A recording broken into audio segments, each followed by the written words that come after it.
Bonjour à tous, comme vous adorez cette senteur, aujourd'hui je vous propose de créer une brume corporelle et un parfum bio au monoï. C'est vraiment idéal pour cet été. Pour ce faire, c'est au choix, vous utilisez soit de l'alcool modifié à 90 ou 70%, ou une base de parfum bio, ou vous pouvez aussi utiliser de la vodka bio. Il vous faudra aussi un contenant de style spray, une seringue graduée, et pour finir, la fragrance monoï. Bien sûr, vous pouvez utiliser n'importe quel style de fragrance. Le contenant dans lequel je vais mettre la brume fait 30 ml. Dans ce cas, je vais prendre la fragrance et avec une seringue graduée, je vais retirer 2,5 ml de fragrance. Si vous avez un plus grand contenant, partez de cette base pour faire votre calcul.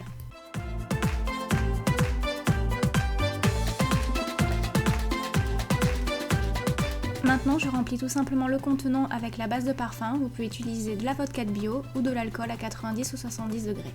Une fois cela fait, je ferme et je secoue.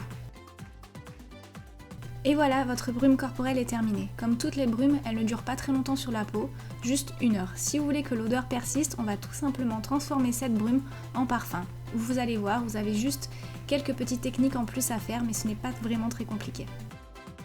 Vous allez mettre la base de parfum et les 2,5 ml de fragrance dans un pot ambré que vous allez stocker pendant 3 semaines dans une boîte à l'abri de la chaleur et du froid.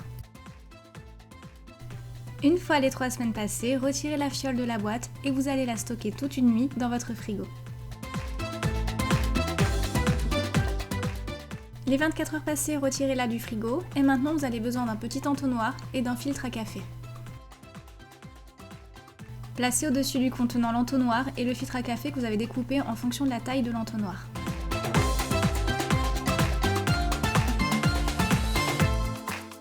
Versez le contenu de la fiole dans le filtre à café. Une fois cela fait, fermez le tout. La macération et le filtrage du produit pendant 3 semaines va donner plus de pouvoir et de tenue à votre parfum. Si vous souhaitez que l'odeur de votre brume ou de votre parfum ressemble le plus possible à celle d'Yves Rocher, je vous conseille la fragrance Moréa. Maintenant, nous allons voir ensemble comment créer les étiquettes. Imprimez l'étiquette, le lien est en barre d'infos ou sur mon blog. Il vous faudra une paire de ciseaux, si vous avez une perforatrice ronde, sinon la paire de ciseaux convient, et du scotch. Découpez grossièrement avec la paire de ciseaux et perforez. Vous pouvez faire la même chose avec une paire de ciseaux si vous êtes minutieux. Maintenant, vous allez scotcher votre étiquette soit sur une surface vernie plane ou sur une surface en verre. Avec cette technique, vous allez rendre l'étiquette brillante et donner une certaine étanchéité.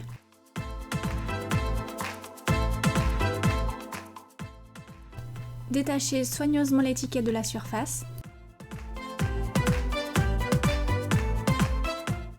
Découpez tout autour en laissant au minimum 3 mm. Donc là, on ne le voit pas très bien en image, on le verra un peu plus tard que j'ai laissé environ 3 mm.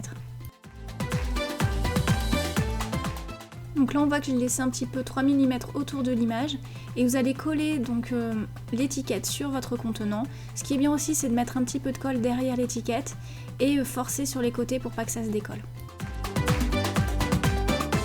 J'espère que ce tutoriel vous a plu. N'hésitez pas à me contacter en commentaire si vous avez des questions ou via les réseaux sociaux Twitter, Facebook, Instagram pour rejoindre la communauté et aussi nous faire partager vos magnifiques créations. Je vous fais d'énormes bisous et je vous dis à bientôt.